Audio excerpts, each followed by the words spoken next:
Nella prima parte del video vi racconterò com'era montata durante questo viaggio la bicicletta che ho utilizzato per arrivare a Capo Nord, cosa non mi è piaciuto e quello che ho cambiato.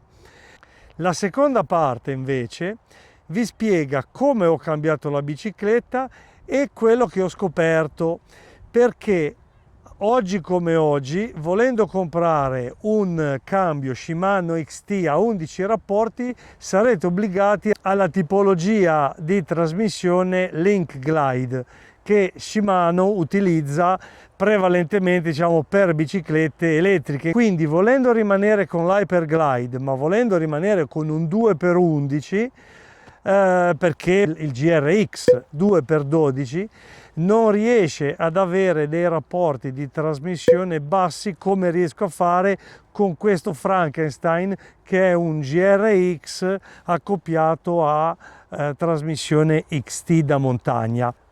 Iniziamo col il me stesso del passato che vi fa vedere com'era montata Gianna. A dopo!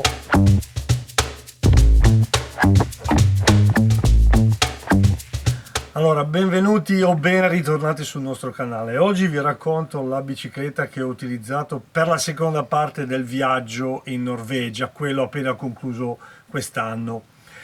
Ci sono alcune cose che rimangono invariate, per esempio la sella Brooks B17, il portapacchi della Tubus, il Vega della Tubus da 29 pollici, le ruote da 29 pollici per esempio me le porto uguali invariate. Non fate caso al fatto che la bicicletta in questo momento è un po' tutta smontata, perché questo era il primo viaggio che io facevo con Gianna. Come naturale, alla fine del primo viaggio ci sono delle modifiche da fare e degli aggiustamenti.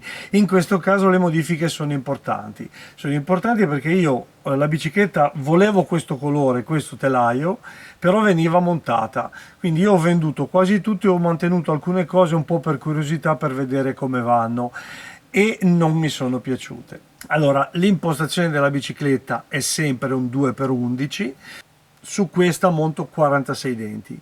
Ecco, con 46 denti, anche utilizzando l'estensione della Goatlink, come vi ho fatto vedere sul video della Turchia che trovate qua sopra, cliccate qui se volete andare a vedere quel video in cui vedrete come era montata Agata per fare il viaggio in Turchia. Ecco, io mi sono accorto che andando a 46 denti effettivamente la capacità del cambio risulta veramente esasperata, siamo oltre le sue capacità, e anche utilizzare questo braccetto della Goatlink mi permetteva sì di andare sui 46 denti, però poi, essendo il cambio così arretrato ed essendo molto importante la percentuale di circonferenza occupata dalla catena per poter avere una cambiata efficace, ecco, ci voleva troppo tempo per i miei gusti, per cui già prima di partire ho messo il tampan anche su questa bicicletta. Io preferisco viaggiare con l'11 rapporti, ormai sul 10 rapporti secondo me non c'è più l'interesse delle grandi ditte, per cui è difficile trovare la stessa qualità che voi trovate sull'11 rapporti. Ho voluto mantenere però i freni ibridi meccanici, quindi con cavetto che arriva fino alla pinza, e poi la pinza idraulica della TRP, perché ero curioso, volevo provarli. Alla fine del video vi dirò poi come mi sono trovato con queste pinze. Quindi, dovendo utilizzare pinze idrauliche ma attivate da cavetto, la scelta è stata abbastanza obbligata. Ho preso un 105 meccanico che va bene, di nuovo anche questo ve lo dico alla fine, e con l'11 rapporti cosa ho fatto io? Ho montato un tampan sotto al manubrio, in modo da risolvere il problema che ha il tampan, che se lo montate qui e avete la carrocolina del tampan, alla fine, se affrontate dei tratti pieni di fango, alla fine c'è il rischio che non funzioni perfettamente, perché si sporca, si riempie di fango. Ecco, montandolo là i problemi sono risolti. A questo punto avete un cambio perfettamente compatibile, senza non vi accorgete che state manovrando un XT invece che un GRX. Tra l'XT e la leva c'è il tampon che corregge la differente indicizzazione tra le leve 105 che hanno la stessa indicizzazione del GRX e di tutte le leve da strada Shimano e il cambio da montagna, l'XT. Quindi trasmissione da montagna, una ottima guarnitura della Deor che non è leggera come l'XT, ma insomma la differenza secondo me, come al solito con una bicicletta da viaggio, non si sente. È fondamentalmente più robusta perché è una pedivella completamente stampata, quindi è più pesante, non è cava come l'XT. La bicicletta arrivava già con la guarnitura Deor a 10 rapporti. Effettivamente sulla carta, non l'ho pesata, devo dire la verità, ma sulla carta l'11 rapporti è più leggero del 10 rapporti e i denti dovrebbero essere leggermente più sottili in quanto devono andare ad impegnarsi su una catena leggermente più sottile. C'è da dire una cosa, le guarniture sono identiche, quello che cambia è la parte della corona, per cui volendo uno può soltanto sostituire la corona mantenendo le pedivelle della Deor 10 rapporti, sono identiche. Sì, allora io le ruote le ho trasformate in tubeless, ho messo queste bellissime valvole della E13 che ti permettono, si possono smontare, quindi potete inserire il liquido di qua e ho messo questi mescal da 2,6 pollici. Sinceramente in Norvegia non vi servono delle gomme così perché praticamente c'è solo una strada ed è asfaltata. Sono gomme molto scorrevoli, veramente non ci sono grosse differenze alle velocità che andiamo noi, perlomeno andare con una gomma così grande rispetto a una gomma più sottile. Devo dire però che rispetto al viaggio in Turchia la G1 da 45 mm mi piaceva di più. Probabilmente cercherò un G1 da 50 mm, secondo me è proprio la misura che a me meglio si confà per fare viaggi un po' da tutte le parti, ti permette insomma di affrontare tratti sterrati, è molto scorrevole sull'asfalto, quindi io personalmente andrei con un 50 mm. Visto che parliamo di ruote, faccio ancora un discorso per quanto riguarda il tubeless. Allora, non esiste una soluzione ottimale, camera d'aria versus tubeless. Ci sono dei vantaggi innegabili nel tubeless, per esempio se forate e avete preso una spina, il tubeless si ripara da solo e è più confortevole, è più comodo, quando si pedala su una gomma magari anche tenuta un po' più sgonfia è più comodo, però c'ha due grossi problemi, per cui io non riesco mai a decidermi se una soluzione o l'altra. Il primo problema, che è un problema importante, è se per caso vi si sgonfia la ruota, qualche motivo, e stallona, con una pompa è difficilissimo, se non impossibile, farlo ritallonare. E questo sinceramente è il grosso problema. A me è successo tra l'altro proprio in Norvegia, ma non è la prima volta che mi succede, che volevo gonfiare un po' di più le gomme e purtroppo la mia pompa, che è la pompa da viaggio che ho della Lesin, che è un'ottima pompa, ha un problema, e il problema è quello che tende ad incastrarsi perché si avvita sulla valvola e mi ha svitato la parte terminale della valvola. In quel modo lì la mia gomma mi si è sgonfiata di botto e ha stallonato. Ecco, sono riuscito senza toccare, senza muoverla, quando ho visto che è scesa così e ho sentito un leggero rumore che indicava che la gomma non era più tallonata, quello che ho fatto io ho preso e ho rigonfiato, c'era Pietro che me la teneva ferma, mio figlio che me la teneva ferma, io lentamente l'ho rigonfiata e l'ho portata insomma sono riuscito a recuperare la situazione, ma ho avuto fortuna. E questo è il vantaggio che invece ha la camera d'aria. Voi arrivate, forate, o avete un problema grosso, tirate via la vostra camera d'aria, ne mettete un'altra o rimparate questa camera d'aria lì e non avete da stare lì a bestemmiare, a cercare di farla ritallonare. Ok? Questo è il primo vantaggio che ha la camera d'aria. Il secondo vantaggio è che anche se voi, io menzionavo di preparare bene il cerchio per il tubeless, però a volte, anche se io metto due strati di nastro, io prima parto con il nastro, quello da cerchio, tubeless, per cui metto questo nastro, e poi sopra questo metto uno strato di nastro isolante, che mi tiene meglio il nastro tubeless. Ecco, a volte però, anche se fate bene, può succedere che il liquido vi entra dentro il cerchio e col tempo questo cerchio aumenta di peso. Tutto questo voi con la camera d'aria non l'avete. Io mi sento di consigliare il tubeless se sapete che dovete affrontare dei tratti sterrati, magari con la possibilità di trovare, non lo so, cactus, spine o cose varie. Altrimenti forse la camera d'aria è una soluzione un po' più conservativa, un pelino meno comoda, però è più sicura. Ok, andiamo avanti. Il manubrio. Il manubrio, se avete visto le foto della bicicletta quando l'avevo appena montata, avevo messo un bellissimo manubrio della Dedacciai, il Deda Gera, però pronunciano Ghera perché ormai io ci avessi messo una H, visto che siamo italiani.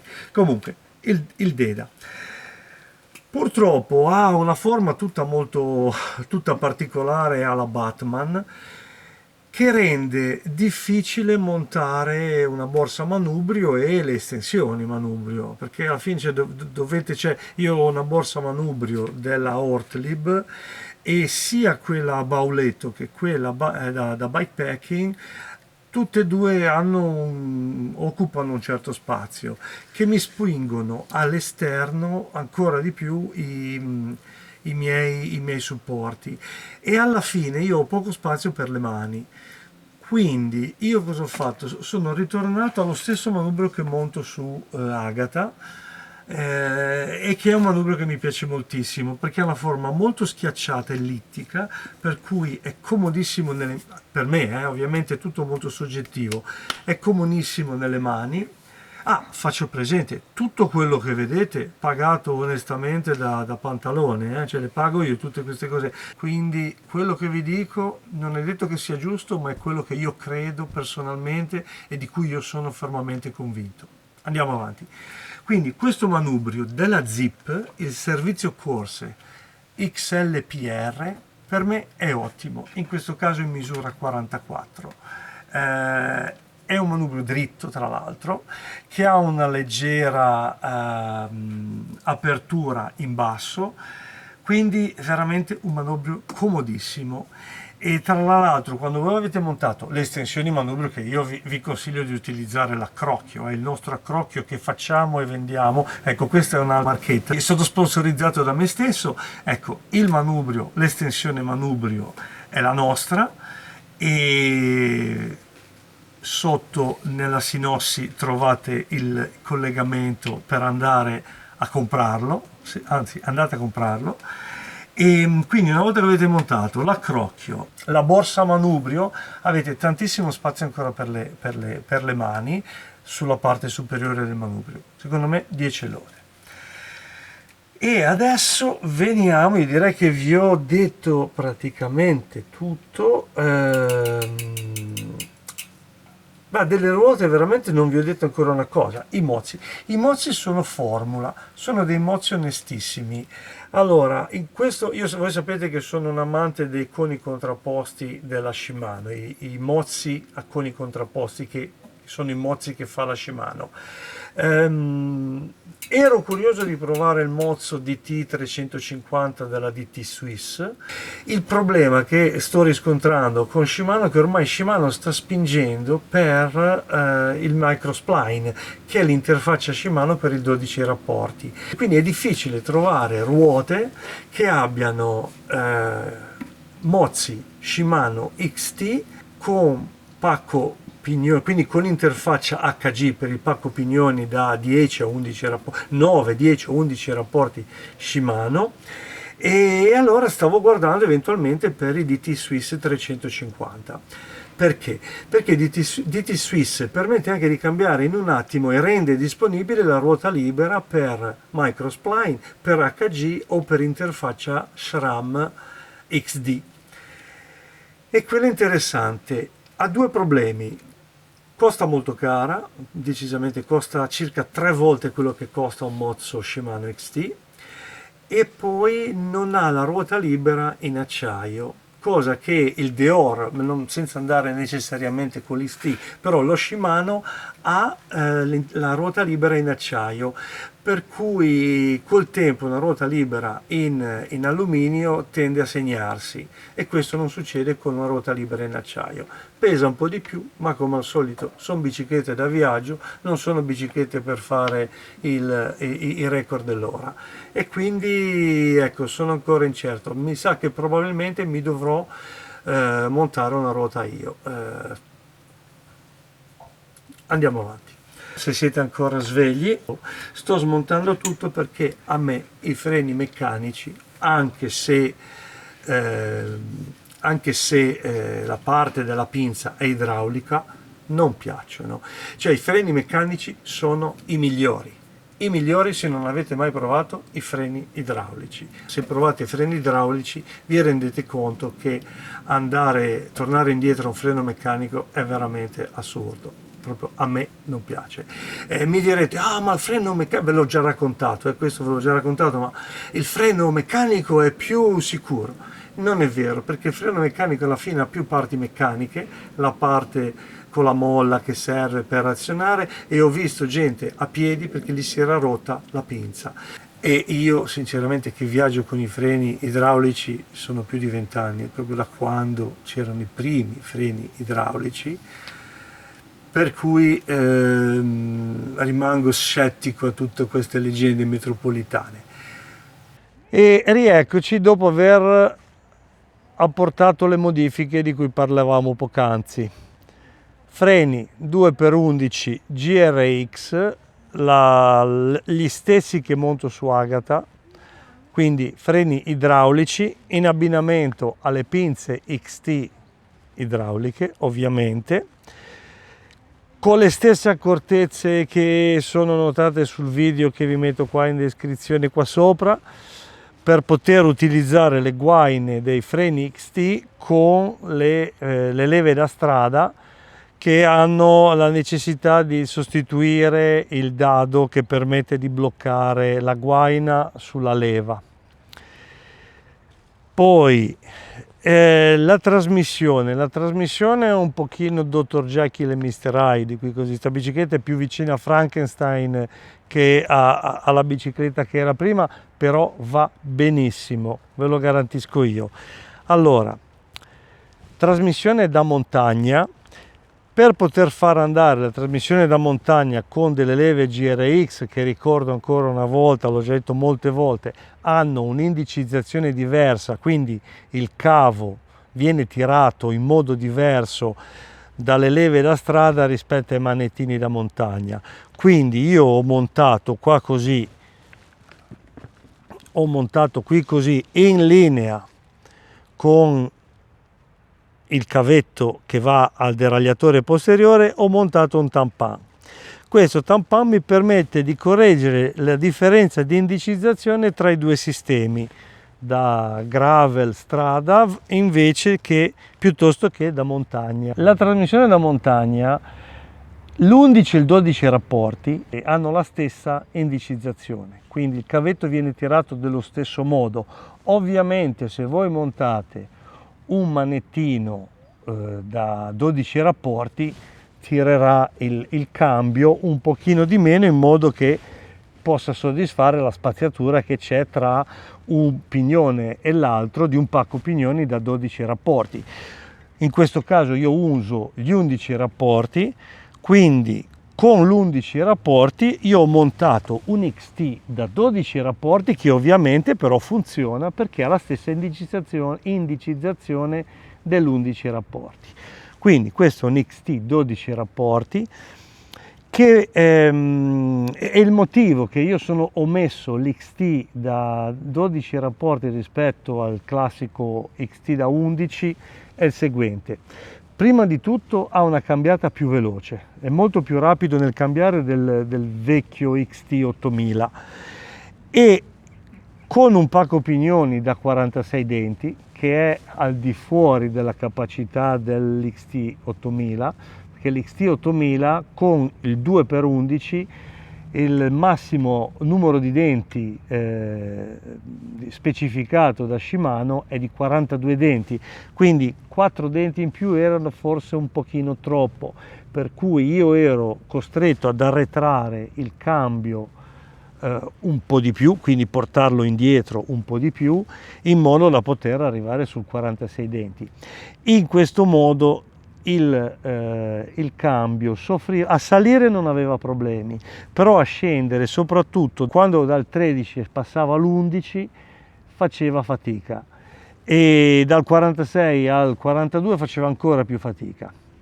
E in generale la cambiata, come vi dicevo, non è così veloce, mentre questo qui probabilmente è complice due cose: uno, una molla probabilmente leggermente più rigida, e oltretutto ha una gabbia un po' più ampia con delle pulegge più grandi, e queste pulegge, oltre a dover funzionare in teoria meglio in condizioni di fango, permettono sinceramente una cambiata migliore. Un'altra cosa di cui non vi ho parlato nella prima parte del video è che avevo un problema sullo sterzo.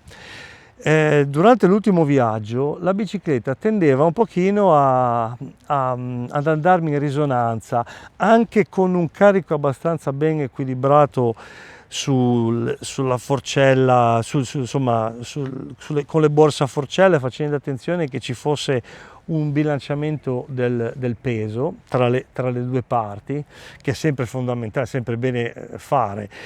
Allora, dico la verità, probabilmente il problema non era dovuto allo sterzo, però ho deciso comunque di montare uno sterzo migliore. Ho preso un Cane Creek Hellbender da più di 100 euro, effettivamente è un bellissimo sterzo, perché a 100 euro due cuscinetti. Però il problema non era in questo. Ecco, io avevo cambiato il tappo, la parte sopra, per poter mettere questo sistema dove io monto i tappi delle birre. Per poter funzionare questo tappo, la parte superiore, quindi dello sterzo, deve poggiare esclusivamente su questo spessore. Se invece tocca anche sul tubo, ovviamente quando voi tirate fuori tutto.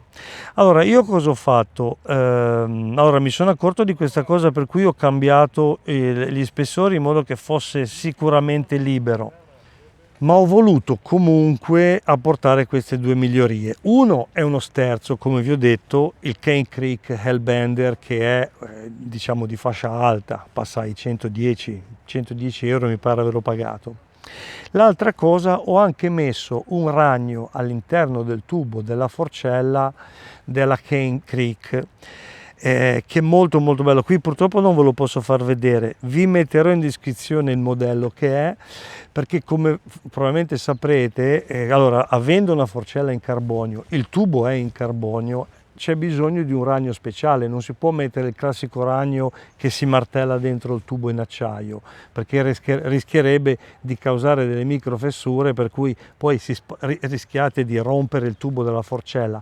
Quindi c'è un sistema ad espansione, quindi un ragno ad espansione, che permette poi di avvitare la vite superiore che va a effettuare il precarico. Quindi invece del pezzo che arrivava di serie, dico la verità perché quello non l'avevo cambiato, arrivava di serie con la forcella. Con questo sistema, tra l'altro, io ho provato anche a caricare in modo asimmetrico la forcella, mettendo 1,5 litri di qua e mezzo litro di là, andare giù a un paio di discese e lo sterzo è estremamente stabile, quindi non ci sono più ondeggiamenti e cose varie. Vi dico tutto questo perché casomai voi andaste in bicicletta e vedeste che la bicicletta tende un pochino ad oscillare all'avantreno, probabilmente avete bisogno di mettere un po' più di precarico sul cuscinetto dello sterzo. Ok, andiamo avanti. Infine ho rifatto la ruota. In questo momento io sto montando questi Pirelli cinturato che ho montato con la camera d'aria, così passo l'inverno, non ho il patema che ogni 2 o 3 mesi devo vedere se il liquido è asciutto o meno, si è seccato o meno. E all'anteriore quindi sono passato ai Mozzi XT a coni contrapposti. All'anteriore avevo già questa ruota della WTB, li uso tanto questi cerchi, sono molto belli. Al posteriore, siccome non riuscivo a trovare un XT che avesse l'interfaccia HG, 11 rapporti in acciaio, e l'ho abbinato a questo DT Swiss FR 540 mi pare. Ovviamente ho dovuto rifare la ruota, l'ho fatta con dei DT Swiss Comp a doppio spessore, 1,8 e 2 mm, quindi al centro sono 1,8, con nippli Squarks, anche se veramente il cerchio arrivava con i nippli Squarks, e tra l'altro con le rondelline che vanno in abbinamento. Io ho comprato in aggiunta i nippli Squarks in ottone invece di quelli in alluminio che venivano forniti di serie insieme al cerchio, e poi l'ho raggiata 32, ho preso da 32 raggi.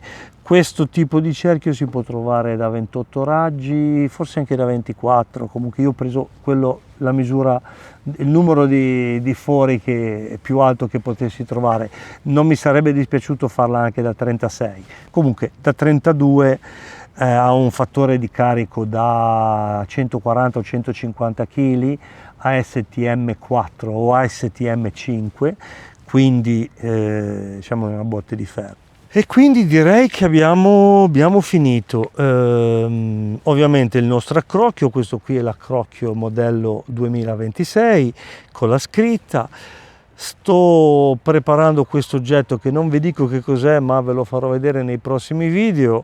Ha una forma molto strana, non è probabilmente la configurazione finale, però la funzione è quella che ho in mente e che vi racconterò nei prossimi video che io spero di fare a breve. Basta, io credo proprio di avervi detto tutto. Spero che vi sia stato utile la mia esperienza e soprattutto il fatto che potete continuare a utilizzare una trasmissione a 11 rapporti utilizzando un cambio che è disponibile, perché è un cambio nuovo che cambia tra l'altro anche meglio e che è appunto l'RD 8120 2x12. Non esiste un modo perfetto per viaggiare, esistono tanti modi, ovviamente è soggettivo, e noi come al solito ci vediamo la prossima volta e vi auguro sinceramente di cuore buona strada a tutti. Arrivederci. Ecco qui in diretta, quasi notte, il videografo lì dietro alla telecamera che ero prima. Spero che vi sia piaciuto il video. Come al solito mettete un mi piace e non mi piace. Commentate le vostre esperienze, cosa ne avete tratto da questo video. Arrivederci.